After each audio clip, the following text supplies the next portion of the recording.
আপনি দ্বীনের পথে এসেছেন, আপনি কষ্ট করে আরেকজনকে দ্বীনের পথে নিয়ে আসেন।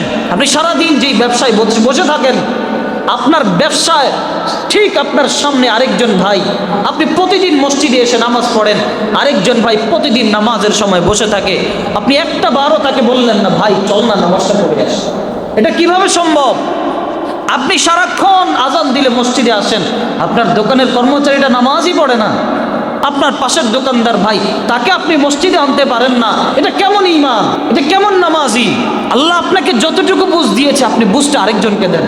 আল্লাহ আপনাকে যতটুকু বোঝার তৌফিক দিয়েছে আপনি বুঝেছেন, এটা আরেকজনকে বোঝান। আল্লাহ আমাদেরকে দ্বীনের কাজের জন্য পাঠিয়েছেন।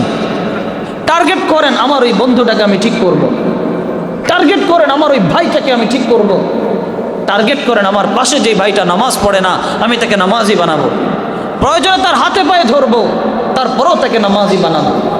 এরকম টার্গেট করে করে আপনি চলেন, ইনশাআল্লাহ আপনি দুনিয়াও পাবেন, আখিরাতেও পাবেন। নিজের আমল কবুল হয় কি হয় না কোনো গ্যারান্টি নাই, কিন্তু ঠিক আপনার মাধ্যমে যদি আরেকজন মানুষ দ্বীনের পথে চলে আসে, ওটা কবুল হবেই হবে, এতে কোনো সন্দেহ নেই।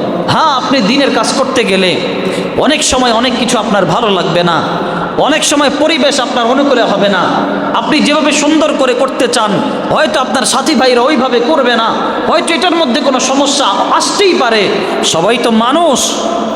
কিন্তু তাই বলে ওই কাজ ফেলে দিয়ে নিজে আলাদা হয়ে যাওয়া না। যদি আপনি ওই কাজ ফেলে দিয়ে আলাদা হয়ে যান, দ্বীনের কিচ্ছু হবে না, আপনার ক্ষতি হয়ে যাবে। যদি আপনি দ্বীনের কাজ, সাথী ভাইদের সাথে মনোমালিন্য হয়েছে এই জন্য যদি আপনি আলাদা সরে যান, দ্বীনের এক চুল পরিমাণ ক্ষতি হবে না, না আপনার ক্ষতি হয়ে যাবে, আপনি দ্বীনের কাজ থেকে অটোমেটিক মাহরুম হয়ে যাবেন। আগে যেভাবে আল্লাহ আপনাকে দিয়ে করাতো আর করাবে না আল্লাহ। আপনি জানেন, আমরা যদি দ্বীনের কাজ ছেড়ে দেই, আমাদের পরে আল্লাহ এমন মানুষকে তৈরি করে দিবে, আল্লাহ আমাদের সবাইকে মেরে ফেলবে। আল্লাহ একটা সময় কাফের মুশরিকদেরকে হেদায়েত দিয়ে তাদের মাধ্যমে দ্বীনের কাজ করাবে। এটাই বাস্তব। যদি আমরা দ্বীনের কাজ না করি, দ্বীন পাওয়ার পরেও, যদি দ্বীন বুঝার পরেও যদি দ্বীনের কাজ না করি, দ্বীনের সহযোগিতা না করি, আল্লাহর ঠেকা লাগে নাই যে আমাকে দিয়েই দ্বীনের কাজ করাতে হবে, আপনাকে দিয়েই দ্বীনের কাজ করাতে হবে, এটা আল্লাহ ঠেকা না আমাদের কাছে। আল্লাহ বলবে, বান্দা তুই যদি করস তাইলে তুই পাবি, আর তুই না করলে তুই পাবি না, আমি তোকে মেরে ফেলবো। আমি এমন এমন সম্প্রদায়কে নিয়ে আসবো যারা একসময় কাফের থাকলেও তাদেরকে হেদায়েত দিয়ে তাদের মাধ্যমে আমি দ্বীনের কাজ করাবো।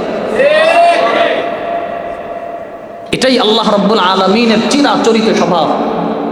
এই জন্য ভাই, যে যেখানেই যদি দাওয়াতে তাবলীগের সাথে আপনি যুক্ত থাকেন, আঁকড়ে ধরে রাখেন, ছিটকে যায়েন না।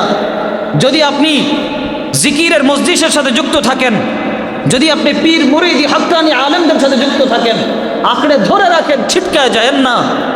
ছিটকে গেলে মজলিসের কোনো ক্ষতি হবে না, দ্বীনের কাজের কোনো ক্ষতি হবে না, কিন্তু আপনার নিজেই ক্ষতিগ্রস্ত হয়ে যাবেন, আপনি নিজেই বিপদে পড়ে যাবেন, নিজে আস্তে আস্তে দ্বীন থেকে ছিটকে পড়ে যাবেন। এই জন্য দ্বীনের মিশন নিয়ে সামনে আগানো। আমরা সবাই পারবো তো ইনশাআল্লাহ? আল্লাহ আপনি সবাইকে কবুল করে নেন, বলেন আমিন।